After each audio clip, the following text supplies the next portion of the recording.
It's late again. One of those quiet, heavy nights where the silence feels loud. You know the kind.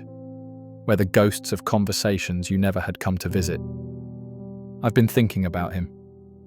We don't speak anymore, but his memory lives in these quiet hours. And I find myself asking the same question. Have you ever been someone's secret? Not a surprise party or a hidden gift. A person. A whole love affair that exists only in whispers and behind locked doors.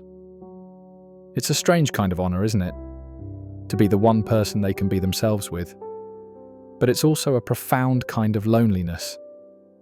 I was his most beautiful secret, and his heaviest burden. His apartment was on the third floor of an old brick building. It was our sanctuary. The moment that door clicked shut, the world outside, his world, ceased to exist.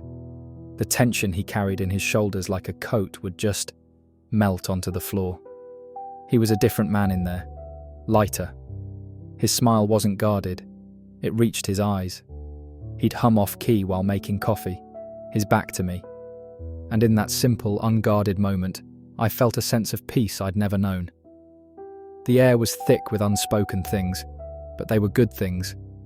It felt like home, or at least a very convincing, beautiful imitation of one. I remember the small things most. The worn-out grey sweater he always wore inside, how it smelled of him and laundry detergent, the way he'd trace the lines on my palm with his thumb while we watched some meaningless movie, not really paying attention. His gaze was the thing, though. When he looked at me, really looked at me in the quiet of his living room, it was with an intensity that felt like sunlight. It was a look that said, "I see you." It was a look that no one else in his life ever got to see. In those moments, I was the only person in the world, and I was completely, incandescently loved. But a sanctuary has walls for a reason, and we couldn't stay inside forever. The shift was jarring. It would start with his phone, a text from a friend, a call from his family. His voice would change. It would become flatter, more curated. The easy laughter would tighten. He'd stand up, run a hand through his hair, and the man I knew would begin to recede, replaced by a careful, guarded stranger. He was putting on his armor, and the worst part? He was putting it on to protect himself from the world, but it felt like he was protecting himself from me. Walking outside with him was an exercise in physics, learning the exact, acceptable distance to maintain between our bodies. Close enough to talk, but far enough that no one could ever mistake us for anything more than acquaintances, friends, on a good day. I once reached for his hand instinctively on a chilly autumn afternoon. The way he flinched, the sharp, panicked look in his eyes, it was like I'd burned him. He shoved both his hands deep into his pockets. I just let mine fall to my side, feeling cold and stupid. In the space of a single heartbeat, I had gone from his everything to a liability. And then there were his friends. If we ever ran into them, I would have to perform my role as the friend, the generic smiling acquaintance. I'd listen to them talk about his life, his work, the women he was supposedly dating. I became a ghost at the feast, a spectator to the life of the man who, just hours before, had whispered that he loved me. He could never bring himself to lie exactly. He just omitted. He edited me out of his story chapter by chapter until I only existed in the margins, in the unlit spaces between the public performances of his life. It's a slow, quiet kind of erasure. I tried to talk to him about it once. Just once. It was late, the city lights painting stripes across the ceiling.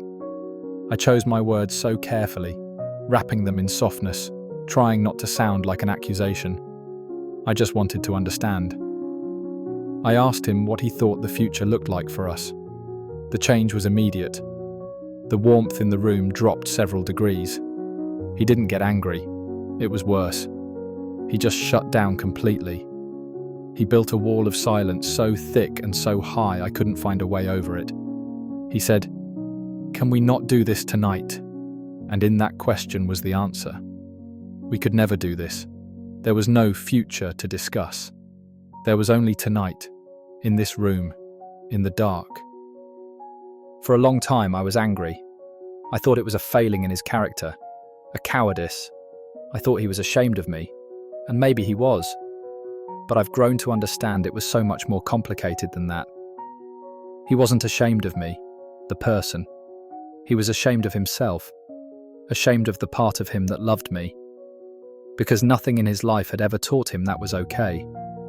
He was suffocating under the weight of a lifetime of expectations, a rule book for being a real man that he'd memorized but could no longer follow. We teach men, from the moment they are boys, to build walls. Be tough. Don't cry. Don't be soft. Don't be vulnerable. And above all, project an image of strength and control. Queer love, especially the love between two men, is an act of profound vulnerability. It shatters those walls. It's a declaration that softness is strength, that emotion is not a weakness. For him, loving me felt like a betrayal of everything he was taught a man should be. He was trapped between the authentic joy he felt with me and the crushing fear of what letting that joy into the light would cost him, his identity, his place in the world he knew. And so I became complicit in my own invisibility. I told myself it was enough, that the stolen moments were more potent, more real than a conventional relationship could ever be. I romanticized the secrecy, framed it as a testament to the depth of our connection. We were a story written in invisible ink, and I convinced myself that only we needed to be able to read it. But late at night, alone in my own apartment, the silence was different. It wasn't peaceful. It was hollow. And in that hollowness, I had to face the truth. I was editing myself too. I was shrinking my hopes and my needs to fit into the tiny, hidden space he could offer me. His father was a man carved from stone, a man who communicated in grunts and proud silences. His friends were the same, their affection expressed through insults and roughhousing. It was a world of emotional austerity. How could he possibly bring me into that world? Me, the living embodiment of a vulnerability he had been taught to despise. It would have been like trying to plant a flower in a field of concrete. He wasn't just hiding me. He was hiding the part of himself that I reflected back at him, the part that was gentle and soft and needed to be held. To his world, that man was a fiction, a ghost, and he was terrified of them seeing his ghost. So what became of us? We faded. A love that isn't allowed to breathe fresh air eventually suffocates. There's no bitterness left, not really. Just a deep, lingering ache and a strange sort of empathy. I hope he found his peace. I hope he learned that his worth isn't defined by a rigid set of rules. And I learned something too. I learned that you cannot be half-loved. You cannot live in the appendix of someone else's life.